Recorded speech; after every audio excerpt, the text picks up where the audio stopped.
ყველაზე გახმაურებულ საქმეზე განაჩენის გამოცხადებამდე სულ რაღაც 6 დღე რჩება. ჩვენ ვნახეთ ბრალდებისა და დაცვის დაპირისპირების, ხმაურის, ბრალდებებისა და უარყოფის 8 თვე. და ახლა ამ ყველაფრის შემდეგ ერთი კითხვა რჩება. რა დაინახა და რა მოისმინა? რაში დარწმუნდა, ან რაში შეეპარა ეჭვი მოსამართლეს, რომ საბოლოოდ გადაწყვიტოს, უდანაშაულოდ ცნოს ადამიანები, თუ სამუდამოდ წაართვას მათ თავისუფლება. ყველაფერი დაიწყო მძიმე ბრალდებით.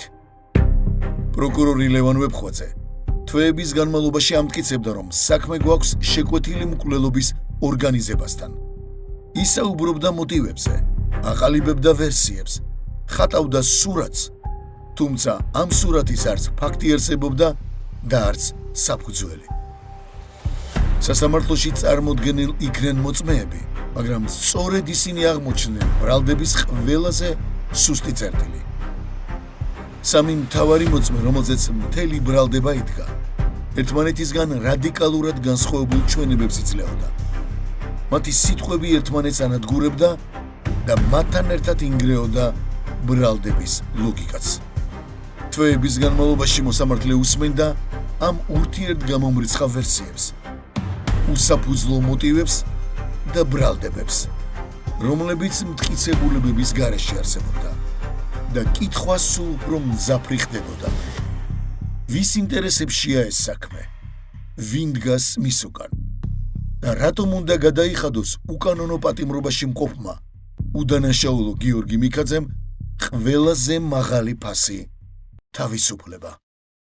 ეს არის ისტორია მოწმეებზე, რომლებიც თავად ანგრევენ საკუთარ სიტყვებს, ბრალდებაზე, რომელიც მტკიცებულების გარეშე დგას, და სისტემაზე, რომელიც ამ ყველაფერს ატარებს და რეპუტაციას ულახავს მართლმსაჯულებას. ჩვენ გაჩვენებთ ამ საქმის სამ მთავარ მოწმეს და თავად ნახავთ, როგორ იქმნება ბრალდება, რომელიც ფაქტებს არ ეყრდნობა. მოწმე ნომერი 1. მიხეილ ბერძენიშვილი. სრუმოწმის 2 ჩვენება. ბერძენიშვილის მიერ გამოძიებისთვის 8 აგვისტოს მიცემული ჩვენება გახდა დავით და გიორგი მიქაძეების, გიორგი ჯოხაძის და სხვა ბრალდებული პირების წინააღმდეგ სისხლის სამართლის დევნის დაწყების საფუძველი. პირველი, რაც თავიდანვე თვალში მოსახვედრია, ბერძენიშვილის შეცვლილი ჩვენებაა. მართალია, ოქროს მოწმე ჟურნალისტებთან საუბარში აცხადებს, რომ გამოძიება მის პირველად სწორედ 2025 წლის 8 აგვისტოს გამოკითხა. 8 აგვისტომდე საგამოძიებო უწყებას კითხვა არ გაუჩნდა, მანამდე რატომ არ გამოგკითხე? რაღაცები რომ შეიცვალა ის მერე დამიბარეს და გამოგცხადდი. რაღაცები რომ შეიცვალა ის მერე დამიბარეს და გამოგცხადდი.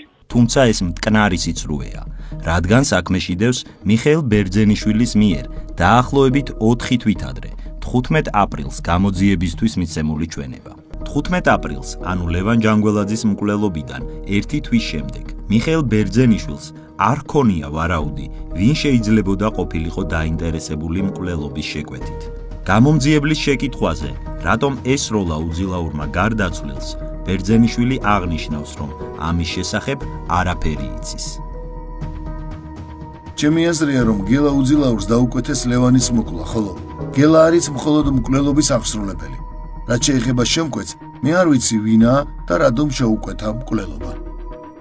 ხოლო უკვე 8 აგვისტოს ბერძენიშვილი გვთავაზობს ლევან ჯანგველაძის მკვლელობის გამზადებულ ვერსიას, სადაც დასახელებული ხავს მონაწილე პირებიც, მათი სავარაუდო მოტივიც და დანაშაულის დაგეგმვის სრული სურათიც. ლევანის მკვლელობის შემდეგ საქართველოს ტელევიზიებშიც არაერთხელ გავიდა სიუჟეტები, სადაც სახელდებოდნენ სხვადასხვა პიროვნებები, კერძოდ ოთარ ფარცხალაძე, გიორგი ჯოხაძე, ძმები გიორგი და დავით მიქაძეები. სწორედ ამ დროს აღვიდგინე, რომ წარსულში გარკვეული უთანხმოება მიქაძეებთან ჰქონდა ლევან ჯანგველაძეს, რაც გარკვეულწილად დაკავშირებული იყო ბიზნესთან. სწორედ ეს ჩვენება, რომელიც შემდგარია ურთიერთგამომრიცხავი მტკიცებებისა და მოწმის პირადი ინტერპრეტაციებისგან, სადაც ვერ ნახავთ ვერანაირ კონკრეტიკას, ვერც ერთ სახელსა და გვარს, ან სხვა ნეიტრალურ მოწმეს, რომელიც ამ გარემოებების დადასტურება შეძლებდა, პროკურატურისთვის მთავარ მტკიცებულებად იქცა და ბერძენიშვილის დაკითხვიდან ზუსტად 4 დღეში, 12 აგვისტოს, 5 პირი უმძიმესი ბრალდებით მიეცა პასუხისგებაში. მოწმე ნომერი 2. რომიკო გოგიაშვილი. გამომძიებლის ცრუჩვენება.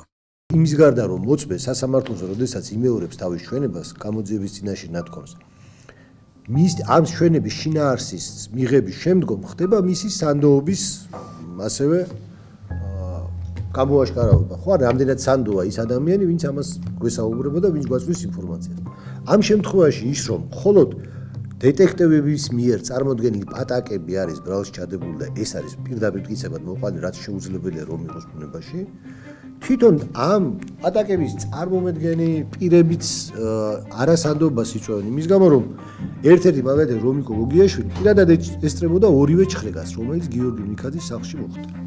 ხელმძღვანელობდა ამ ჩხრეკებს. მეორე ჩხრეკის დროს ჩვენ ამ ყარების ჟღულზე შევხვდით ერთმანეთს და ვთხოვე რომ თვითონ უკან დაეხია და მოსულიყო გამომძიებელი, ანუ ის ფიგურა, ვინც წესით ატარებს ჩხრეკას, ვინც ადგენს ოგს და პირველ შემთხვევაშიც ზუსტად ესეთ პოლემიკაში მოგვივიდა ერთმანეთთან. მან მოწმის დაკითხვის დროს სასამართლოზე უარყო, რომ საერთოდ არ ყოფილა იმ დღეს არ ხელმძღვანელობდა კი არა, საერთოდ მონაწილეობას არ ღებულობდა ჩხრეკაში. ამის ჩვენ ვიდეო მასალაც გვაქვს სახლში გადაღებული ტელეფონით, რომ ხელმძღვანელობს კიდევაც და კიდევაც ესწრება. ანუ თვითონ პატაკის ავტორების სანდოობაც ძალიან დიდ ეჭვს იწვევს ამის შემდეგ და ამის ფონზე.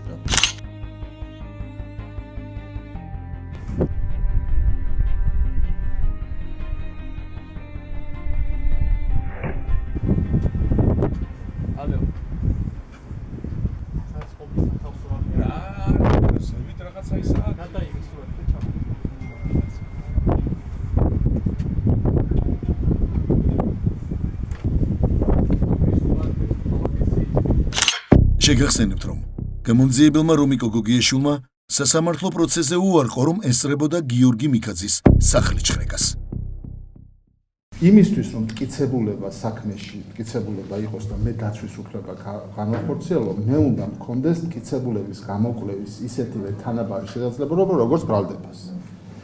საქმეში მტკიცებულებად მოდის ანონიმური წყაროს ნათქვამი, რომლის გამოკვლევის საშუალება მე არ მაქვს, ანუ ანონიმურ წყაროს მე არ შემიძლია დავუსვა კითხვა, რომ ეს რატო იყო, ჭორი მოისმინე თუ მართლა იცი რაღაცა. ორია ფაქტობრივად. იმისთვის, რომ ეს ჩვენებად აქციონ კითხავენ ოპერატიულ თანამშრომელს და თითქოს ეს არის მტკიცებულება, რომელიც მე უნდა გამოვიკვლიო, მაგრამ ოპერატიულ თანამშრომელს დაუსვით ჩვენ ეს კითხვა, რომ ეს შენ იცი თუ პირდაპირ გითხრა, ეს მე კი არ ვამბობ, რომ ესეა. ეს გადმოვეცი, რაც მითხრა წყარომ. ხელმძღვანელობასთან ერთად იჯდა თუ არა იგი აყალიბებდა თავის ვერსიებს და ამ ვერსიების საფუძველზე ამ ვერსიებს შემდეგ ქმნიდა ლეგალურ ჩარჩოში სვავდა როგორც მტკიცებულებას და უდებენ საქმეს როგორც მტკიცებულებას. რეალურად არანაირი წყაროს, არანაირი ეს ფაქტები, ეს გარემოებები არ მიუწოდებია, ეს იყო და მხოლოდ გამოძიების და მათი ვერსიები, რომელიც ვერანაირად ვერ გადამოწმდება დაცვის მხარის მიერ. მოწმე ნომერი 3. კუკა მორგოშია. ყალბი ანგარიში ჯონათან ჯონი. არაიდენტიფიცირებული იუზერის ჯონათან ჯონის სტატუსები საქმეში პროკურატურას წარმოდგენილი აქვს მტკიცებულებად, თუმცა აღსანიშნავია ის, რომ პროკურატურა თავის დროზე არ დაინტერესდა ამ იუზერის უკან ვინ შეიძლებოდა მდგარიყო. დაცვის მხარემ შემხვედრად პროცესზე წარადგინა მასალები, ბატონ კოკა მორგოშიასაც ვკითხეთ პირდაპირ, როგორ მოხდა, რომ სულ რამოდენიმე წუთის დადებული სტატუსები იმავე დღეს გაზიარებული აქვს კონსერვატიული მოძრაობის წევრებს, კოკა მორგოშიასთან აფილირებულ პირებს. სხვა ამ სტატუს მომწონებელი და გამზიარებელი ფიზიკურად არ ყავდა. კოკა მორგოშიამ თქვა ჩვენთვის მნიშვნელოვანი შემდეგი ფაქტები, რომ მასა და ფარცხალაძეს შორის არის სერიოზული დაპირისპირება, მიქაძეების ხსენება ეს არის მისი მოსაზრება და არავითარი ინფორმაცია და ფაქტი მას არ გააჩნია. რაც ამ კითხვა ისმებოდა, ვის შეუძლია მისი ნაამბობის დადასტურება ნეიტრალურ ობიექტურ მოწმეს, ყოველთვის პასუხი ჰქონდა, რომ ან არ ახსოვს, ან არ იცის, ან არ სურს ამის შესახებ განმარტების გაკეთება. ხალხსახად გამოკვეთა მან, რომ პირადი ინტერესი და პირადი კონფლიქტი გააჩნდა მას ოთარ ფარცხალაძესთან მიმართებაში. რაც შეეხება გიორგი ჯოხაძესთან მიმართებაში განმარტა, რომ სულ 2-4 ყავს ნანახი და პირადად მას საერთოდ არ იცნობდა. მოწმე ნომერი 4. მიკულსკი და ნარცისოვა. ფული ცრუ ჩვენების სანაცვლოდ.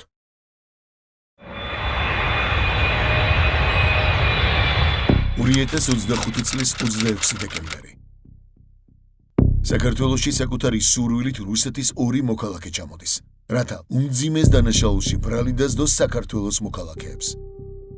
მიკულსკი და როზა ნარცისოვა, ეს არის რუსი 2 ბიზნესმენი, რომელიც საქართველოში საგანგებოდ 26 დეკემბერს საიმისოდ ჩამოვიდნენ, რომ ლევან ჯანგველაძის შეკვეთილი მკვლელობის საქმეზე ქართული გამოძიებისთვის ჩვენება მიეცათ. 9 თვის შემდეგ გამოძიების დაწყებიდან ეს 2 ადამიანი ჩამოვიდა, თქვეს რომ არიან ლევან ჯანგველაძის უახლოესი გარემოცვის წევრები და ფლობენ ინფორმაციას იმასთან დაკავშირებით, რა ტიპის დაპირისპირება იყო მოკლულ ლევან ჯანგველაძეს და ოთარ ფარცხალაძეს შორის, ასევე ოთარ ფარცხალაძის უახლოეს გარემოცვას ძმებ მიქაძეებს შორის. ლევან ჯანგველაძესთან საკმაოდ ახლო ურთიერთობა მქონდა. მას ჰქონდა დიდი ავტორიტეტი როგორც ქართველ მოსახლეობაში, ასევე რუსებშიც და სხვა ეროვნების ადამიანებთანაც. აღნიშნული ურთიერთობიდან გამომდინარე, ლევან ჯანგველაძის მკვლელობის შემდეგ მე გადავწყვიტე ჩამოსულიყავი საქართველოში და ყველა ინფორმაცია, რასაც ვფლობდი მის ირგვლივ, მიმეწოდებინა გამოძიებისთვის. 2026 წლის 25 აპრილი. მე პირადად არ ვიცნობ ლევან ჯანგველაძეს, არასდროს შემხვედრია და არ ვიცი როგორ გამოიყურება. რაიმე თანხა მიიღეთ ჩვენების მიცემის სანაცვლოდ. დიახ, ფულადი თანხა მივიღე $3,000 ოდენობით. მინდა გაცნობოთ, რომ 2025 წლის 27 დეკემბერს ვიმყოფებოდი საქართველოში, საგამოძიებო სამსახურში, თბილისში. ჩემთან ერთად იმყოფებოდა რუსეთის მოქალაქე როზა ნარცისოვა.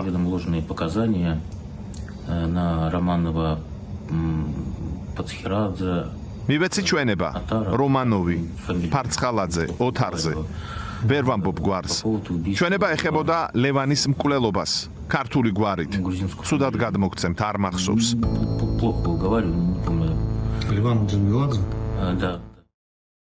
ბოლოს კი ყველაფერი ისევ ერთ წერტილში იყრის თავს. მოსამართლე რჩება მარტო, საკუთარ შინაგან რწმენასთან და გადაწყვეტილებასთან, რომელსაც არ და ვერ გაექცევა. რადგან როცა მტკიცებულება არ არსებობს, განაჩენი მხოლოდ სამართლებრივი აქტი აღარ არის. ის არჩევანია და ამ არჩევანს დიდი ფასი აქვს. ადამიანის ღირსება, სიცოცხლე და თავისუფლება.